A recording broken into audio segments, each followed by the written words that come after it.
यो बहिर्गमित जनमुक्ति सेनाको तेस्रो राष्ट्रिय सम्मेलनको उद्घाटन सत्रका अध्यक्ष तथा संगठनका अध्यक्ष कमरेड, पार्टी केन्द्रीय समितिका सहयोद्धा कमरेडहरू र यो राष्ट्रिय सम्मेलनमा उपस्थित सम्पूर्ण योद्धा कमरेडहरू, म पार्टी केन्द्रको तर्फबाट र मेरो तर्फबाट फेरि एकचोटि तपाईहरुलाई अभिवादन गर्छु। स्वीकार्नुहोस् क्रान्तिकारी अभिवादन। अब मैले भन्नुपर्ने कुरा त तपाईहरुले उठाएको कुरा सुनेपछि धेरै नै छ जस्तो लाग्यो मलाई। मैले अलि धेरै नै कुरा तपाईहरुसँग गर्नुपर्ने छ भन्ने लाग्यो। तर अहिलेको देशको परिस्थिति, अहिलेको पार्टीको स्थिति, अहिलेको आन्दोलनको स्थितिले गर्दा मैले आज नै तपाईहरुसँग धेरै कुरा गर्न चाहिँ सम्भव छैन। अहिले उद्घोषकले जे पढेर सुनाउनु भयो र तपाईहरु दुई तीन जना मात्रै बोले पनि यो हलको र तपाईहरु सबैका पीडाहरू, मर्महरू, भावनाहरू यहाँ प्रस्तुत भए। त्यसको बारेमा फेरि मैले अहिले आश्वासन तपाईहरुलाई दिएर मात्रै सन्तुष्ट हुने स्थिति पनि होइन र छैन, र म अहिले तपाईहरुलाई आश्वासन दिनको लागि उठेको पनि होइन। मैले दुई चारवटा कुरा मात्रै तपाईहरुको अगाडि राखेर अर्को कुनै समय मिल्यो भने विस्तारपूर्वक तपाईहरुसँग अन्तर्क्रिया गर्ने, सहकार्य गर्ने, तपाईहरुले उठाएका प्रश्नको सैद्धान्तिक पक्ष के हो, राजनैतिक पक्ष के हो, संगठनात्मक पक्ष के हो, भावनात्मक र पीडाको पक्ष के हो भन्ने बारेमा म चर्चा गर्नेछु। र यहाँ अहिले लिखित रूपमा पनि प्रस्तुत भयो। त्यो लिखित प्रस्तुत भएको म कमरेडहरूलाई त्यो पत्र मलाई दिनुहोस् तपाईहरुले, म त्यसको जवाफ लेखेर फेरि तपाईहरुकोमा पुर्याउँला। त्यसो भएपछि तपाईहरु सबैले पनि यथार्थ स्थिति के रहेछ त भन्ने कुरा बुझ्न सजिलो हुनेछ। म यो कुरा भन्न चाहन्छु। र दुई चारवटा कुरा भन्नेमा हामी जति बेला हिजो राष्ट्रको निम्ति, जनताको मुक्तिको निम्ति, क्रान्तिको निम्ति भनेर जनयुद्धमा होमियौं, हामी कोही पनि, म पार्टीको अध्यक्ष, जनमुक्ति सेनाको सुप्रिम कमान्डर र तपाईहरु सबै योद्धाहरू पनि, हामी कोही पनि त्यति बेला व्यक्तिगत रूपले यो प्राप्त गरौँला, व्यक्तिगत ठुलो पद पाइएला या व्यक्तिगत सम्पत्ति जोडिएला या हामी सुरक्षित भइएला भनेर हामी लडाईँमा होमिएको होइन। हामी एउटा नयाँ इतिहासको निर्माण गर्ने, नयाँ युगको निर्माण गर्ने, एउटा जनगणतन्त्र नेपाल बनाउने, जनताको नेपाल बनाउने, समाजवाद र साम्यवादतिर जाने, त्यसको निम्ति जस्तोसुकै त्याग, तपस्या र बलिदान गर्न परे पनि तयार हुने भनेर सुरु गरेको। हामीले सुरु गर्दा हामी सबै त्यस्तै थियौं। तपाईहरु त पछि जोडिनु भयो, तपाईहरु अहिले पनि धेरै जसो युवा युवती नै हुनुहुन्छ।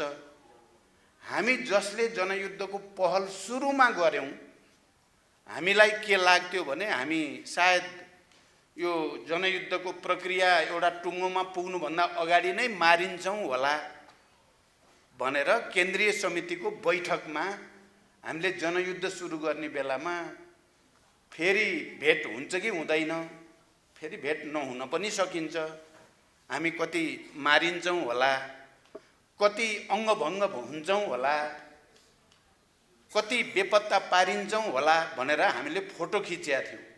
तपाईहरुलाई थाहा छ, तपाईहरुले सुन्नु भएको छ यो कुरा। किनभने टुङ्गो त थिएन, त्यत्रो राज्य सत्तासँग लडाईँ लड्ने र इतिहासै बदल्ने भनेपछि त के हुन्छ भनेर हामीले जो बाँचिन्छ त्यसले हामीले यो लडाईँ सुरु गर्ने बेलामा कस्तो सङ्कल्प गरेका थियौँ, को मान्छे मुख्य नेताको रूपमा थियौँ भनेर आउने पिँढी, भोलि हाम्रा अर्का सन्तानहरू, अर्को नयाँ नयाँ पिँढीहरू आउँछन्, ती पिँढीहरूलाई फोटो देखाउने। यही मान्छेले नेपालमा जनगणतन्त्र स्थापनाको निम्ति, समाजवाद र साम्यवाद स्थापनाको निम्ति लडाईँको सुरुवात गर्ने निर्णय गरेका थिए भनेर सबैले थाहा पाउन् भन्नको निम्ति खिचिएका थिए।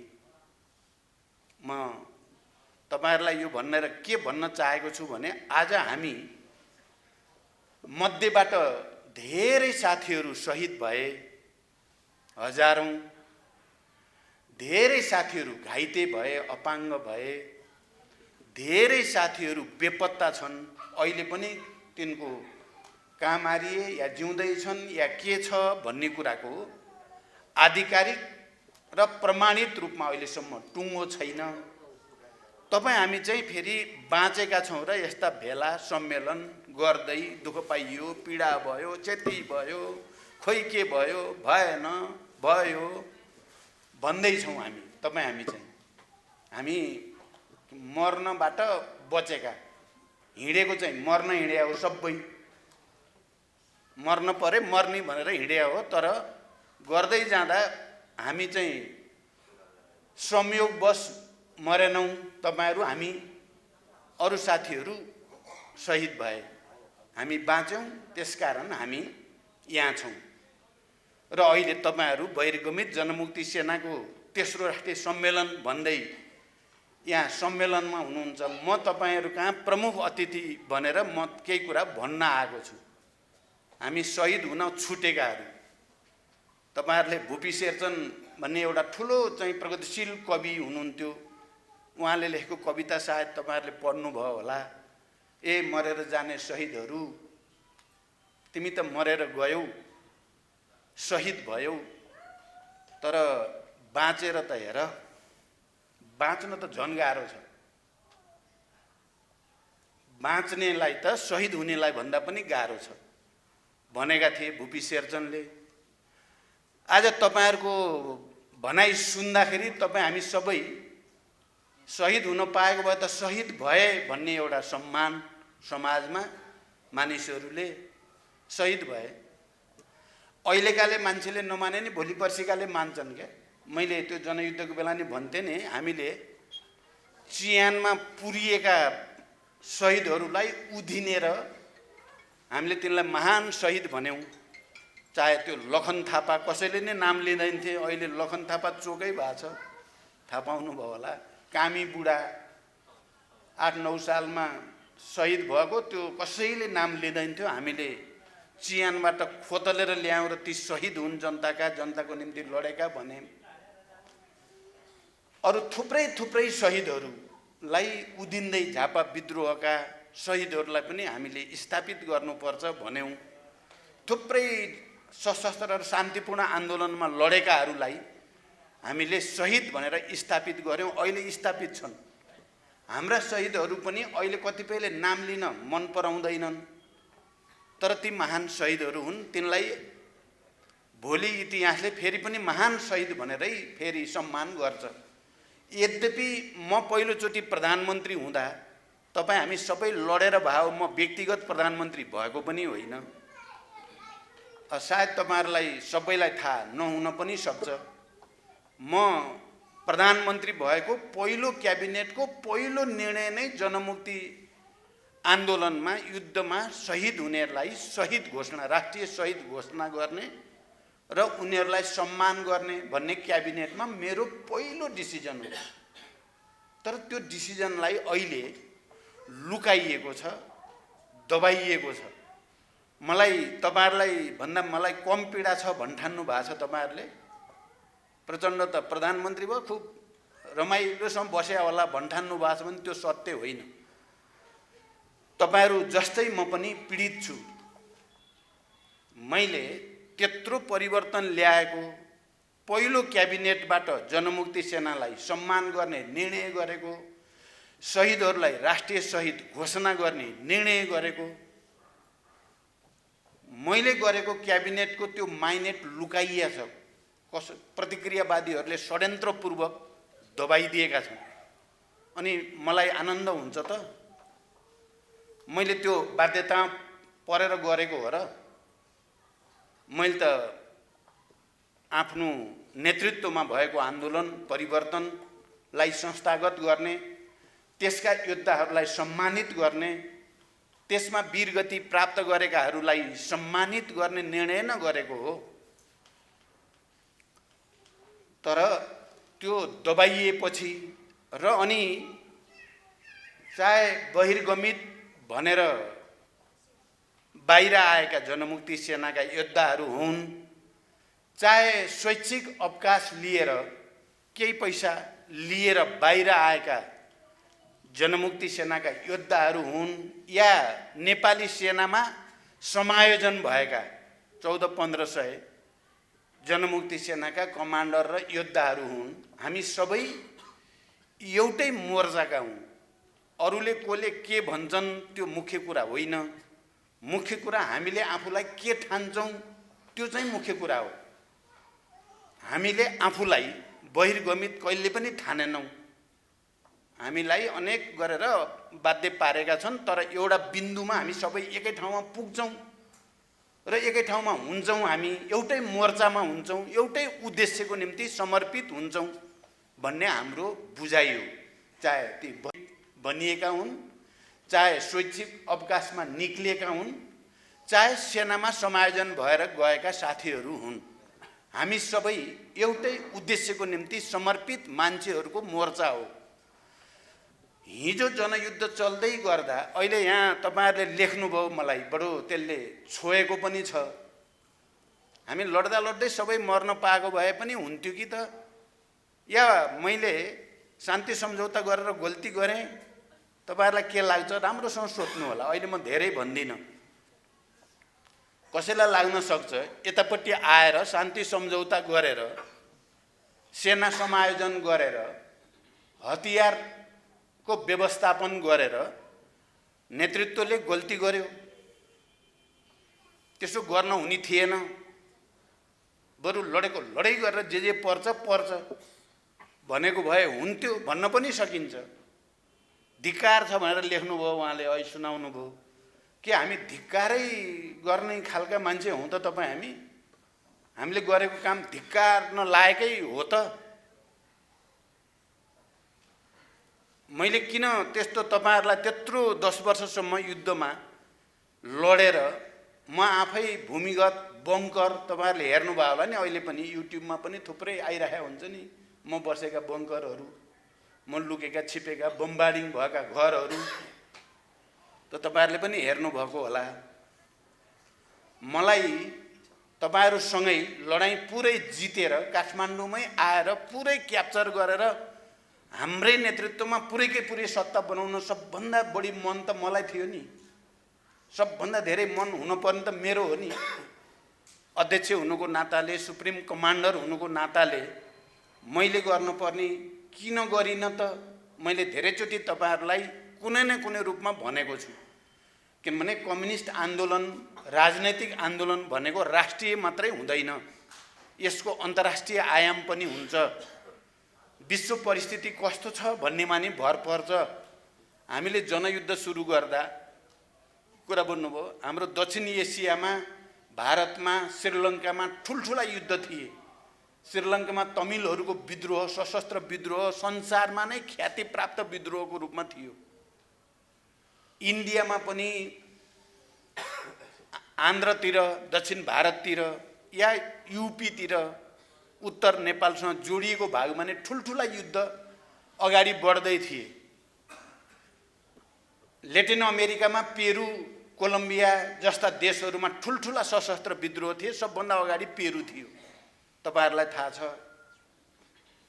अनि यता एसियामा पनि टर्कीमा राम्रै विद्रोह थियो, सशस्त्र सङ्घर्ष थियो, लडाईँ चलिरहेको थियो।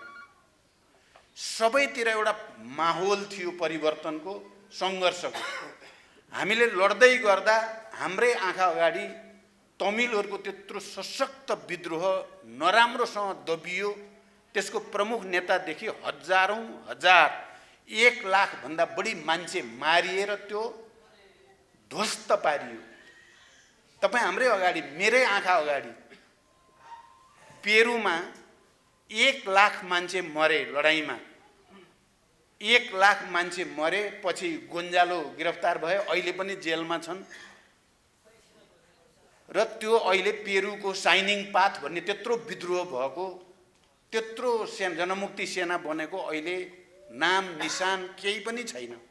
त्यहाँ न बहिर्गमित सेना छ, न शैक्षिक अवकाशको सेना छ, न समायोजन भएको एकजना पनि सेना छ। त्यो तपाईँ हाम्रो आँखै अगाडि हामीले हेर्दा हेर्दै देखियो। टर्कीको सिद्धियो, फिलिपिन्सको सिद्धियो, इन्डियाको पनि अब करिब करिब सिद्धियो।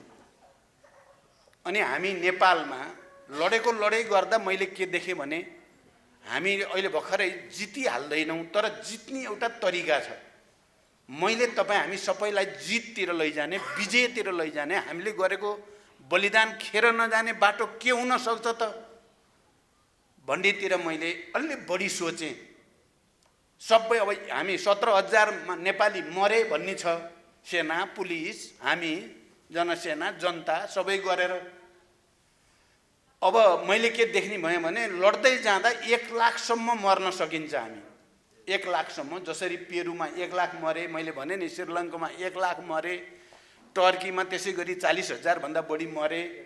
हामी पनि मर्दै जान त सकिने भयो, मार्दै जान पनि सकिने भयो, तर त्यसो गरेर लडाइँ जितिन्छ त, हामी सम्मानित भइन्छ त सबै भनेर हेर्दा लडाइँ जित्ने भनेको त पोलिटिक्सले जित्ने हो, विचारले जित्ने हो। विचार र राजनीतिमा परिवर्तन भयो, लडाइँ जितेको ठहर्छ।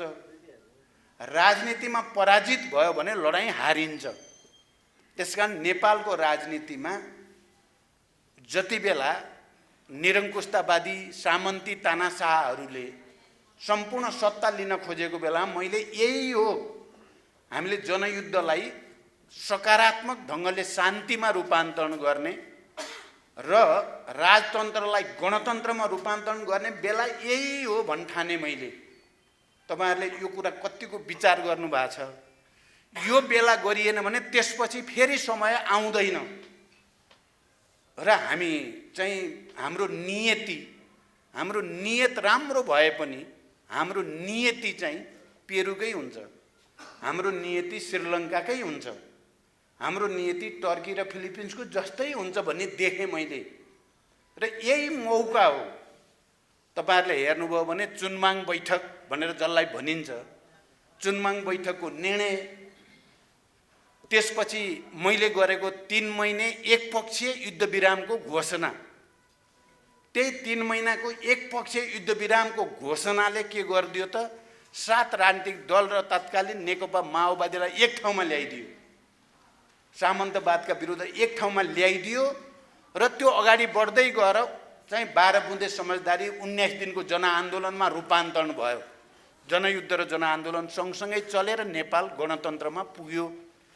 अब यसको हिसाब तपाईँ हामीले चाहिँ गर्वको साथ यो हाम्रो कारणले भएको हो भनेर गर्व महसुस गर्ने कि होइन यो त बर्बाद भएको हो भनेर धिक्कार गर्ने, यो त हामी सबै स्वतन्त्र छौँ आफ्नो ढङ्गले गर्न। तर मेरो विचारमा यो गर्वको कुरा हो, हामी सबैको निम्ति खुसीको कुरा हो, हाम्रा ती सबै शहीदहरूको निम्ति पनि सम्मानको कुरा हो। अहिले नेपाल सङ्घीय लोकतान्त्रिक गणतन्त्रमा छ, जनयुद्ध शान्तिमा रूपान्तरित भएको छ, गणतन्त्रमा रूपान्तरित भएको छ, सङ्घीयतामा रूपान्तरित भएको छ, समावेशी समानुपातिकतामा रूपान्तरित भएको छ। अब रह्यो कुरा तपाईहरुले भनेको कुरा, हामीलाई त खोइ वास्ता पनि भएन। म एउटा कुरा के आत्मालोचना तपाईहरुसँग गर्न चाहन्छु भने मैले केन्द्रमा त मैले तपाईँ जनमुक्ति सेनाको फिल्ड कमान्डर 1 नम्बर भनेको नन्दकुमार पुन, नन्दबहादुर पुन पासाङजी हो, तपाईँ हामी सबैले चिन्छौँ। म पछिको कमान्डरलाई मैले उपराष्ट्रपति बनाउन पहल गरेँ, उहाँ अहिले उपराष्ट्रपति हुनुहुन्छ। त्यो पासाङलाई मात्रै गरेको सम्मान त होइन, त्यो त सम्पूर्ण जनयुद्धलाई गरेको सम्मान हो। तपाईँ जनमुक्ति सेना, चाहे तपाईँ बहिर्गमित भन्नुहोस्, चाहे तपाईँ स्वैच्छिक अवकाश भन्नुहोस्, चाहे तपाईँ समायोजनमा गएको भन्नुहोस्, ती सबैलाई गरेको सम्मान हो नि। मभन्दा माथि हुनुहुन्छ नि सम्मानको हिसाबले त, प्रधानमन्त्री भन्दा माथि हुन्छ उपराष्ट्रपति त। कोही सभामुख हुनुभयो, कमिसार, मन्त्री हुनुभयो, कमान्डरहरू, डेपुटी कमान्डर भने जति त सबै त एकचोटि मन्त्री पनि हुनुभयो। मैले केन्द्रबाट गर्ने निर्णयका आधारमा न हुनुभयो, आफै हुनुभयो भन्ने त होइन। अब मेरो गल्ती तपाईँहरूसँग आत्मालोचना गर्ने कुरा के चाहिँ हो त भने, मैले एउटा नीतिगत निर्णय गरेका थिएँ, जनमुक्ति सेनाका सबै स्तरका कमान्डर, चाहे ती डेपुटी कमान्डर हुन्, ब्रिगेड कमान्डर भिसी हुन्, या कमिसार हुन्, बटालियनका हुन्, या कम्पनीका हुन्, या प्लाटुन स्क्वाडका हुन्, ती सबैलाई पार्टी कमिटीमा सम्मानजनक ढङ्गले सङ्गठित गर्ने भनेर नीतिगत निर्णय गरेर सर्कुलर त गरियो, तर तल भयो कि भएन भनेर फलोअप, त्यसको अनुगमन राम्रोसँग भएन, तपाईँहरूको बिचल्ली भयो। त्यहाँनिर चाहिँ पक्कै पनि हाम्रो त्रुटि भएको छ। सबैलाई उचित संगठनात्मक जिम्मेवारी दिने, संगठनात्मक जिम्मेवारी उचित दिएपछि सम्मान हुन्छ क्या, त्यो अरू कसैले नै अपमान गरेर अपमान हुँदैन। त्यहाँ चाहिँ कमी भयो। म केन्द्रको तर्फबाट त मैले केन्द्रीय भूमिकामा गल्ती गरेको लाग्दैन, तर तलसम्मका कमान्डरको हकमा पार्टीमा उचित जिम्मेवारी दिने, उचित कमिटी दिने, भूमिका दिने र ती साथीहरूलाई समाजमा एउटा ऐतिहासिक विद्रोहका योद्धाको रूपमा स्थापित गर्ने कुरामा चाहिँ नीतिगत निर्णय सही गरेर पनि व्यवहारिक हुन सकेन। आज बिहान मात्रै चाहिँ वर्षमान, जनार्दन शर्मा, प्रभाकर, म, बलदेव हामी छलफल गऱ्यौँ र मैले आज तपाईँहरूसँग यहाँ आएर सम्बोधन गर्ने भन्ने त मलाई हिजै अस्ति नै थाहा भएको थियो। बुढाथोकीले मलाई अस्ति नै निम्ता दिइसक्नु भएको थियो, म आउँछु पनि भनिसकेको थिएँ। आज बिहान बसेर हामीले के गर्यौँ भने, अब सबै चाहे बहिर्गमित या स्वैच्छिक अवकाशका, जनमुक्ति सेना सबैलाई एउटा विशेष पार्टी कमिटी प्रदेश स्तरीय बनाउने र त्यसको मातहतमा सबलाई सङ्गठित गर्नुपर्छ। यसले मात्रै सम्मान हुन सक्छ भनेर आज हामी निष्कर्षमा पुगेका छौँ। हिजोको त्रुटि सच्याउने योभन्दा अर्को उपाय छैन। सङ्गठनको दृष्टिकोणले तपाईँहरू सबैलाई सजिलो हुने गरी भन्ने एउटा म यो कुरा राख्न चाहन्छु। दोस्रो, राज्यको तर्फबाट दिने सुविधा, राहत, घाइते अपाङ्गहरूलाई उपचारको व्यवस्था या चाहिँ अलि गम्भीर प्रकारका घाइते अपाङ्गहरूको लागि जीविकाको निम्ति राहत, यसमा यो बिचमा जति दिने भनेर पहिलाका सरकारहरूले भनेको हो, तपाईँहरूले थाहा पाउनुभयो होला, अहिलेको केपी ओली नेतृत्वको सरकारले त्यसलाई घटाइदिएको छ, हटाइदिएको छ। सरकार त हाम्रो पार्टीको बन्यो, झन्डै 2/3 झन् धेरै होला भनेको त मैले यहाँ अर्जुनजीले अहिले भन्न बिर्सेँ भन्नुभयो। पटक पटक गृह मन्त्रालय र प्रधानमन्त्री कार्यालयमा मैले यो छुटेकाहरूलाई पनि नाम लिस्ट गरेर राहत जीविकोपार्जनको निम्ति दिनाउने बढाउनु पर्यो भने मैले। घाइतेहरू आएर माइतीघर मण्डलामा कहिले रिले अनसन, कहिले आमरण अनसन बसेका छन्। पुलिसले आएर लाठीचार्ज गरेको छ, लखेटेको छ। सरकार हाम्रै छ, गृह मन्त्रालय अझ मैले नै बनाएर पठाएको गृह मन्त्री छन्, तर घाइतेहरू चाहिँ कहिले लाठी खान्छन्, कहिले त्यो जाडोमा चाहिँ अनसन बसेका छन्। मैले खुमलटार ल्याउँदै कहिले ऋण खोजेर, कहिले कतैबाट सहयोग मागेर बरु मलमपट्टि लगाउँछु गृह मन्त्रालयलाई। पटक पटक उहाँले देख्नु भएको छ, 3 पटक मैले फोन गरेँ, नगर्ने, वास्ता नगर्ने। ती सबैलाई के ठान्ने भने यी प्रचण्डका चेलाहरू हुन्, यिनलाई किन गर्ने भन्ने ठानेको। त्यो पीडा तपाईँहरूलाई भन्दा मलाई कम छ भन्ठान्नु भएको छ। अनि अहिले पार्टी फुटाए, अहिले उनलाई चाहिँ जनमुक्ति सेना भनेर उनीहरू तिनै मान्छे भन्छन्। अहिले यो भन्दा बढी घाउमा चाहिँ नुनचुक छर्ने काम अरू केही हुन्छ? हिजो त्यत्रो 3 वर्षसम्म लगातार मैले पार्टी अध्यक्षको हैसियतले र हिजोको कमान्डरको हैसियतले उहाँहरूको उपचार हुनु पर्यो, उपचार खर्च बढाउनु पर्यो, जीविकोपार्जनको निम्ति उनीहरूलाई राहत बढाउनु पर्यो, परिचय पत्र दिन पर्यो, दिने निर्णय भइसक्यो हो। पहिला किन रोकिएको भन्दा लाठीचार्ज गर्ने र ती सबैलाई यी प्रचण्डका चाहिँ चेला चपेटाहरू भनेर अपमानित गर्ने। अहिले पार्टी फुटेपछि चाहिँ तपाईहरुलाई चाहिँ खै प्रचण्डले हेरेछ, कालीबहादुर खाम कहाँ छन्? सुन्नुभयो नि तपाईहरुले? बिचरा त्यो कालीबहादुर खाम भर्खर हामी शान्ति सम्झौतामा आएपछि यही कोटेश्वरमा हो रामहरि श्रेष्ठको मृत्यु भयो। उनलाई बचाउनको लागि र उनको मुद्दा गर्नको लागि के कति गरियो भन्ने कुराको धेरै ठुलो मर्म छ त्यो भित्र। त्यो कथातिर म अहिले जान्न। तिनलाई सिद्ध्याउनको लागि केपी ओली र उहाँको टिमले के गर्यो भन्ने पनि मलाई थाहा छ। तर अहिले पार्टी फुटाइसकेपछि कालीबहादुर खाम हेरेछ प्रचण्डले रे, घाइते अपाङ्गलाई वास्ता गरेछ रे केपीले। यो के लाग्छ तपाईहरुलाई? तपाईहरुको मायाले भने होला, तपाईहरु त्यस्तै लाग्छ। उहाँ एउटा बहिनी कमान्डरले भन्नुभयो नि, हामी फरक राजनीतिक धारबाट पनि बरु हामी जान्छौँ भनेपछि त मलाई त साँच्चै ठ्याक्कै चाहिँ छुराले मुट्टुमा चाहिँ रोपे जस्तो हुन्छ नि मलाई। तपाई उता फरक राजनीतिक धारमा गएर जसले हामीलाई सम्पूर्ण रूपले अपमानित गर्ने, ह्युमिलिएट गर्ने, बदनाम गर्ने र सम्पूर्ण रूपले सिद्ध्याउनको लागि बल गर्यो, तिनले हाम्रा योद्धाहरूलाई माया गरेर भने हो त? त्यो कालीबहादुर खामलाई माया गरेर हो? त्यसकारण त्यो होइन। हामी रगतको नाता निकै ठुलो नाता हुन्छ भन्छन्, तर हामीले के भन्यौं त भने वर्गीय नाता त्यो भन्दा नै ठुलो हुन्छ। आन्दोलनको नाता, आन्दोलनमा बगेको रगतको नाता, संघर्षमा बगेको रगतको नाता त्यो भन्दा धेरै ठुलो हुन्छ। आफ्नो भाइ भतिजा छोरा छोरी सँगको भन्दा धेरै महान हुन्छ भनेर हामीले पढेको, पढाएको, बुझेको हो। तपाई हाम्रो नाता भनेको रगतकै नाता हो। युद्धमा, आन्दोलनमा बगेको रगतसँग हाम्रो नाता जोडिएको छ। अनि यसलाई अपमान गर्नेहरूले अहिले चाहिँ यो गर्छौं र त्यो गर्छौं भनेर हुन्छ त? त्यहाँ म तपाईहरुलाई यो सब षड्यन्त्र जालजेल हिजो जनयुद्धको बेला नि थियो। तपाई हाम्रो टाउको मूल्य तोक्ने मान्छेहरु त यही छन् नि अहिले नै। अब तिनले अहिले टाउको काट्न नपाएकोमा तिन त पश्चाताप गरेर बसेका छन् नि। टाउको गिन्न सक्नु पर्थ्यो, गिन्न सकिएन भन्ने छ नि त उनीहरुलाई। अहिले हामी त्यहाँ छौं, फेरि हामी यहाँ छौं।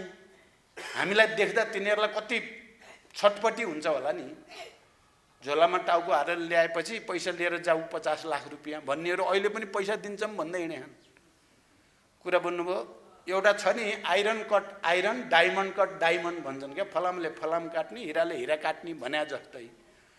अब यो जनक्रान्तिलाई काट्न, यो संघीय लोकतान्त्रिक गणतन्त्र काट्न, अब यो योद्धाहरूलाई खरिद्ने, तपाईहरुलाई खरिद्ने 8-10 लाख 20 लाख दिएर हुन्छ भने कुन स्तरको तपाई कमान्डर हो, कति मान्छे लिएर आउन सक्नुहुन्छ, त्यसमा अनुसार कोटा हुन्छ। तपाईहरुले 100 जना लिएर जानुभयो भने 10 लाख 20 लाख कति हो?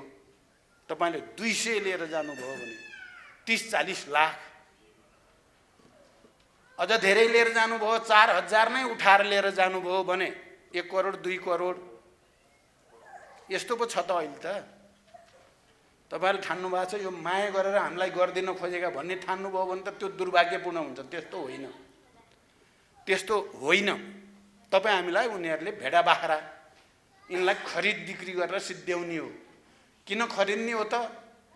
खरिद्ने किन? तपाईलाई 20 लाख दिएर, 10 लाख दिएर या 50 लाख दिएर लाने भनेको किन हो भने तपाईलाई अलि मोटो बनाएर काट्ने र अनि मासु खाने भनेर लाने हो। माया गरेर चाहिँ सम्मान गर्न लाने हो र? अब हामीले सम्मान नगर्ने, हामीले माया नगर्ने, हामीले भावना नजोड्ने, उनीहरूले जोड्छन् त? त्यो होइन।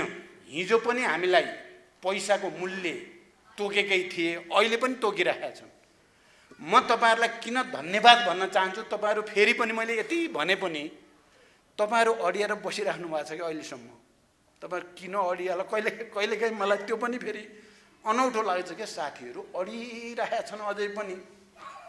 हामीले पैसा दिन पनि सकिया छैन, जागिर दिन पनि सकिया छैन, उपचार खर्च पनि छैन, सङ्गठनमा राम्रो जिम्मेवारी पनि दिन सकिया छैन। अनि अस्ति एउटा भर्चुअल मिटिङमा चाहिँ क्या विदेश गएका, अब जनमुक्ति सेनाका त अहिले त संसारभरि पनि छन्, फेरि यहाँ मात्रै हो र? त्यो शैक्षिक अवकाश वा बहिर्गमित कति त फेरि विदेशमा छन्। त्यहाँ भर्चुअल मिटिङमा भने केही साथीहरूले भनेको मैले सुने, हामी हिजो पनि प्रचण्डको नेतृत्वमा लडाइँको मैदानमा जीवन आहुति गर्न हिँड्या हो। अहिले प्रचण्डलाई सबैले मिलेर हेप्न खोजेका छन्, अपमान गर्न खोजेका छन्, सिद्ध्याउन खोजेका छन्। प्रचण्डले आह्वान गर्ने भने हामी यहाँबाट छोडेर फेरि लडाइँमा आउँछौँ भनेको सुने क्या मैले आफ्नै कानले। मलाई ती भन्ने साथीहरू देखेर म त द्रवीभूत हुने भएँ नि त। म त बडो भावुक भएँ। म त ओहो, के नाता हो यो? अब अहिले बहिर्गमितका 3टा छन् भन्नुभयो, तर सबभन्दा ठुलो तपाईँहरूकै रहेछ। अब यो त प्रमाणित भयो। म पनि बेला बेला मलाई नै दिमाग खराब गर्छन् क्या, मैले सबै बुझ्छु भन्ने थाहा हुँदैन नि को कता कता हुनुहुन्छ, के गर्नु भएको छ। अहिले यो तेस्रो राष्ट्रिय सम्मेलनमा आएर साथीहरू तपाईँहरू सबैसँग भेट्दा तपाईँहरूको कुरा सुन्दा मलाई थाहा भयो, सबभन्दा ठुलो मूलधार चाहिँ यही रहेछ। बहिर्गमितको चाहिँ मूलधार यो रहेछ। अब मैले सहयोग गर्ने ठाउँ यो रहेछ भन्ने त मलाई भयो। आजदेखि कुरा बुझ्नुभयो त? मैले सहयोग गर्नुपर्ने, अरूहरूले धेरै मलाई पनि उपयोग गरे, अब किन ढाँट्ने? मलाई साँच्चै हामी नै हो भन्छन्, हो कि के हो अब अलि बढी नै भन्छन् फेरि त्यस्ताले। तपाईँहरू त मसँग त्यति आउनुहुन्न, पाउनुहुन्न पनि होला। अब अलि बाठाटाठा त के गर्छन्, कता कता नाता गोता लाउँछन्, मिलाउँछन्, आइहाल्छन्। आएर दुनियाँ कुरा भन्दा हो कि भन्ने पार्छन्। तर आजको यो सम्मेलनले होइन, तपाईँहरू मूलधार भन्ने भयो। मैले तपाईँहरूसँग के भन्न खोजेँ, तपाईँहरू किन बसिरहे यहाँ भने मलाई कहिलेकाहीँ किन यहीँ भने यही हो हाम्रो भन्ने तपाईँलाई लागिराख्दो रहेछ। न तपाईँहरू राम्रोसँग कमिटीमा हुनुहुन्छ, हुन त हुनुहुन्छ रहेछ, फेरि केही त धेरै हुनुहुन्छ, कोही वडा अध्यक्ष हुनुहुन्छ, कोही के पालिकामा हुनु होला, कोही कमिटीमा हुनु होला, तर धेरै जसो हुनुहुन्न भन्ने पनि देखेँ। तर तपाईँहरू फेरि हामी चाहिँ यही हो भनेर फेरि पनि गाली गर्दा पनि प्रचण्डै हो हाम्रो नेता भन्ने तपाईँहरूले त्यो माया मार्नु भएको छैन रहेछ। भन्दा योबाट के देखिन्छ भने हामीले बनाएको इतिहास सामान्य रहेनछ, ठुलो चिज गरिएको रहेछ। कमाइ चाहिँ हामीले सम्पत्ति त कमाएनौँ, पद प्रतिष्ठा कमाएनौँ, तर एउटा यस्तो महान सम्पत्ति कमाइएको रहेछ, यस्तो विचारको सम्पत्ति, राजनीतिको सम्पत्ति, परिवर्तनको सम्पत्ति रहेछ कि त्यसको माया मोह, त्यो प्रतिको ममता चाहिँ हामी कसैले नै छोड्न सकेका रहेनछौँ। पार्टी फुट्यो त्यसकारण अरू पनि फुटे, तर मूलधार यही रहेछ भन्ने मैले महसुस गरेँ। यस अर्थमा तपाईँहरूलाई म हृदयदेखि म पनि धन्यवाद भन्न चाहन्छु। तपाईँहरूले जे गर्नुभएको छ बिल्कुल सही गर्नुभएको छ। अब अहिले स्थिति के छ त? मैले चुनावको बेला भनेको थिएँ, तपाईँहरूले सुन्नुभयो होला, हामी सबै लड्यौँ, सङ्घीय लोकतान्त्रिक गणतन्त्र भयो, शान्ति प्रक्रिया भयो, संविधान भयो। अब चाहिँ समाजवादको यात्रा सुरु गर्ने हो, नयाँ यात्राको सुरुवात गर्ने हो। समाजवादको यात्राको निम्ति हामीले अब सम्पूर्ण रूपले आफूलाई तयार पार्नुपर्छ। र मैले सधैँ भनेको छु, 10 वर्ष विचार अध्ययनमा गयो, 10 वर्ष जनयुद्धको तयारीमा गयो, 10 वर्ष जनयुद्धमा गयो, 10 वर्ष शान्ति प्रक्रिया र संविधान निर्माणमा गयो भन्दा त अब चाहिँ झन्डै 70 को दशकतिर लागिसके, 70 को उमेरतिर अगाडि बढिसकेपछि त मैले चुनावको बेला भन्दा म 65 थिएँ। मैले भने अबको 10 वर्ष सायद सक्रिय जीवन बाँच्न सकिन्छ। अबको 10 वर्ष समाजवादको निम्ति मैले खालि जनयुद्धका हजारौं शहीदहरूलाई, घाइते अपाङ्ग या जनमुक्ति सेना या सबै हाम्रा पार्टीका साथीहरूलाई सम्झेर मात्रै मैले भने कि अबको 10 वर्ष समाजवादको 10 वर्ष। मैले त्यति बेला भने मेरो लागि अरू केही पनि चाहिएको छैन। म 2 चोटि प्रधानमन्त्री भइ पनि सकेँ, के हुँदो रहेछ प्रधानमन्त्री भन्ने पनि थाहा भयो। तर म कस्तो प्रधानमन्त्री भइन भने नि तपाईहरुले भने प्रधानमन्त्री त हुनुभयो, तपाईहरु यहाँसम्म पुग्नुभयो, खोइ त भन्न त ठिकै हो, तपाईहरुले भनेको त ठिकै हो, फेरि तपाईहरुलाई दोष दिने ठाउँ छैन। तर म प्रधानमन्त्री त भएँ, तर एक्लै प्रधानमन्त्री भइन के। म पहिलो चोटि प्रधानमन्त्री हुँदा त्यति बेलाको एमालेले साथ दिँदा प्रधानमन्त्री, एमालेले खुट्टा झिकिदियो भने ढलिहाल्ने, त्यस्तो प्रधानमन्त्री भएँ। दोस्रो चोटि प्रधानमन्त्री कांग्रेसले साथ दिँदा प्रधानमन्त्री, कांग्रेसले खुट्टा झिकिदियो भने गइहाल्ने प्रधानमन्त्री। मैले तपाईहरुको बारेमा मलाई निर्णय गर्न मन लाग्दैन र तपाईहरुलाई अलि राहत राम्रो दिउँ, तपाईहरुलाई परिचय पत्र दिएर सम्मान पत्र दिउँ, तपाईहरुलाई जागिर दिउँ भन्ने त लाग्छ नि मलाई। मलाई नलायक कसलाई लाग्छ त? तर कांग्रेस मान्दिदैन, अनि कांग्रेस नमानेपछि निर्णय गर्न सकिँदैन। अनि त्यसपछि मिलाई थोरै थोरै अलिअलि कन्स्टिट्युसन भए जस्तो स्थिति भए हो। त्यो कुरा तपाईहरुले बुझ्नु पर्यो। तर फेरि हाम्रो लडाईँ जारी छ, हामी त संघर्षमै छौँ नि त, फेरि यो त सकिएको त छैन, हामी आन्दोलनमै छौँ फेरि पनि। अहिले जुन तपाईहरुले देख्नु भएको छ नि, अब अहिले हामी यो संसद विघटन भयो, त्यो संसद विघटन भयो भनेको जनताको सार्वभौम अधिकारमाथि हमला भयो भन्ने हो। तपाईहरुले सुन्नुभयो या बुझ्नु भएको होला। पहिलाका संविधान भन्दा यो संविधान फरक किन हो भने पहिलाको संविधान राजाहरूले हामीमा अन्तर्निहित राजकीय र सार्वभौम अधिकारको प्रयोग गरिबक्सी यो संविधान जारी गरिबक्सेका छौं भन्ने थियो पहिलाको संविधान। अहिलेको संविधान चाहिँ हामी नेपाली जनताले आफ्ना जनप्रतिनिधि मार्फत यो संविधान घोषणा गरेका छौं भनेर जनता सार्वभौम भए। यो ठुलो कुरो हो, यो कुरो चाहिँ ठुलो हो, यो कुरा बुझ्नुभयो त। तर अहिले चाहिँ आज भोलि के भयो भने त्यही जनताको सार्वभौम अधिकारमाथि हमला भयो, प्रतिक्रान्ति हुन खोज्यो, जनयुद्ध र जनआन्दोलन ल्याएको उपलब्धिमाथि प्रहार हुन खोज्यो। त्यसो भएर मैले तपाईहरुले हेर्नुभयो भने म अहिले खुसी छु। फेरि म प्रधानमन्त्री हुँदा खुसी थिइनँ, तपाईहरु पत्याउनुस् क्या। प्रधानमन्त्री त हुन पर्यो एउटा अवस्थामा, एउटा कारणले। अहिले सडकमा पलेटी कसेर बस्दा खुसी छु म, किन जनतासँग जोडियो, तपाईहरुसँग जोडियो नि, फेरि जोडिन पाइयो नि, फेरि क्रान्तिसँग जोडिन पाइयो नि, फेरि आन्दोलनसँग जोडिन पाइयो, प्रतिगमनका विरुद्ध प्रतिक्रान्तिका विरुद्ध लड्न पाइयो। तपाई हामी खुसी भएको त लडाईँमा हो, आन्दोलनमा हो, परिवर्तनमा हो, समाजवादमा हो नि, जनवादमा हो हामी खुसी भएको। त्यसको निम्ति मर्न पाउँदा खुसी हो नि त हामी। यहाँ मर्न नपाउँदा पीडा जस्तो भोगेका छौं नि त हामी सबैले। त्यसो भएर अहिले फेरि प्रतिक्रान्तिका विरुद्ध, प्रतिगमनका विरुद्ध, फेरि हामीले लडेर ल्याएको संघीय लोकतान्त्रिक गणतन्त्रका विरुद्ध, संविधानका विरुद्ध जो प्रहार भएको छ त्यसको रक्षाको निम्ति म फेरि मैदानमा छु। तपाईहरुले यो कुरा चाहिँ अब कसरी बुझ्नुहुन्छ? म फेरि मैदानमा आएको छु, तपाईहरुसँगै मैदानमा आउँदा मलाई खुसी छ। मैले जे पनि बिहोर्छु, हिजो जसरी जनयुद्ध सुरु गर्दा मृत्यु पनि बिहोरेकै हो, जेलनेल पनि बिहोरेकै हो, त्यो सबैलाई स्वीकार गरेर हाम फाले हो नि हामी। अहिले पनि फेरि जरुरी पर्यो भने जस्तोसुकै त्याग गर्न पनि तयार हुने भनेर अहिले प्रतिगमनका विरुद्ध, प्रतिक्रान्तिका विरुद्ध, यो समावेशी संविधानका विरुद्ध जो षड्यन्त्र भएको छ त्यसलाई परास्त गर्ने लडाईँमा छौं हामी। त्यसकारण अब सके मैले, तपाईहरुले भनेको मैले सुने, त्यो लेख्नु भएको मलाई दिनुहोस्, म त्यसको उत्तर तपाईहरुलाई लेखेर दिन्छु। तपाईहरु सबैले पढ्नु होला के हो के होइन भन्ने कुरा। अब हिजो हामीलाई सम्पूर्ण रूपले सिद्ध्याउन खोज्नेहरुको भ्रममा नपर्नु होला। दुःख पाए पनि सुख पाए नि आफ्नो भनेको आफ्नै हुन्छ। कुरा भन्नु हो, आफ्नोसँग झगडा गर्न नि पाइन्छ, विरोध आलोचना गर्न पनि पाइन्छ, रुन नि पाइन्छ, हाँस्न नि पाइन्छ। अर्को पराईसँग भनेको त अर्कै हो।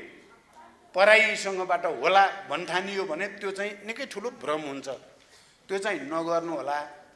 अब मलाई अब लास्टमा के भन्छु भने म चाहिँ फेरि मैले हिम्मत हारेको कति पनि छैन। तब मलाई लाग्छ अस्ति त हामीले 10 वर्ष लड्नु परेको थियो जित्नलाई, अहिले पर्दैन, 10 महिना नि पर्दैन। हेर्नु होला केही महिनाभित्र हामी जित्छौँ। अहिले यो पटक हामीले जितेपछि तपाईहरुलाई सम्मान परिचय पत्र इत्यादि जे गर्छु भनेको भन्या थिइस् नि, उताबाट निक्लिने यताबाट पस्ने भन्ने पनि ल्याउनु भयो।